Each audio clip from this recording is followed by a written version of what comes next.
Over 20 years ago, I witnessed an unforgettable boxing match.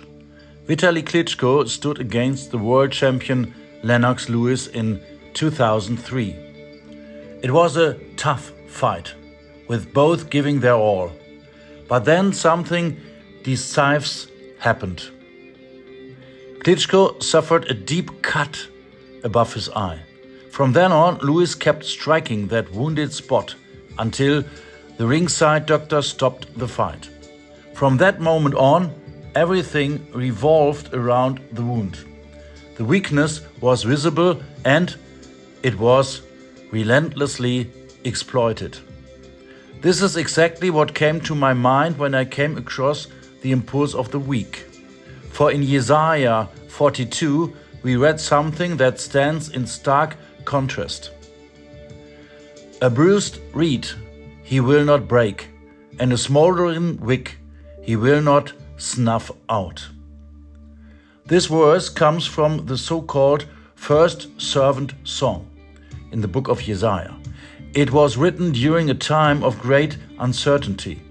Israel was in Babylonian exile. The people uprooted, beaten, without land and without hope. One could say, a bruised reed, a smoldering wick. Many felt that their weakness would only be made worse, that their wounds would lead to a final end. But it is precisely here that God's promise begins.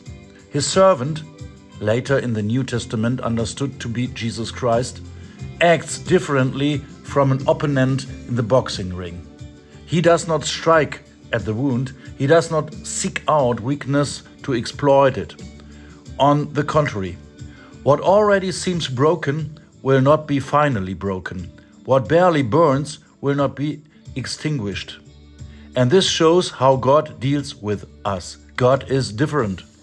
Where people exploit the weakness of others, God turns to that weakness to heal it.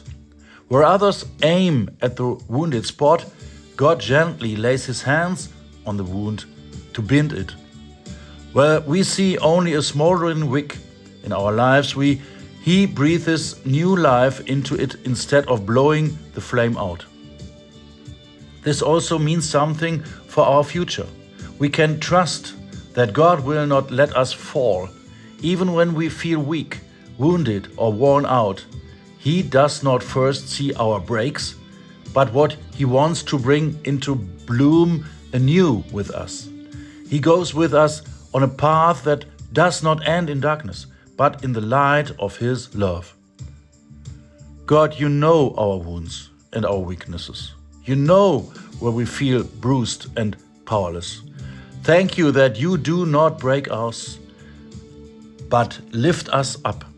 Then thank you that you do not snuff out the small flame in us, but breathe new life into it. Help us to feel your love that carries and heals. Give us hope for the path that lies ahead. And let us become people who do not break others, but strengthen and encourage them. Amen.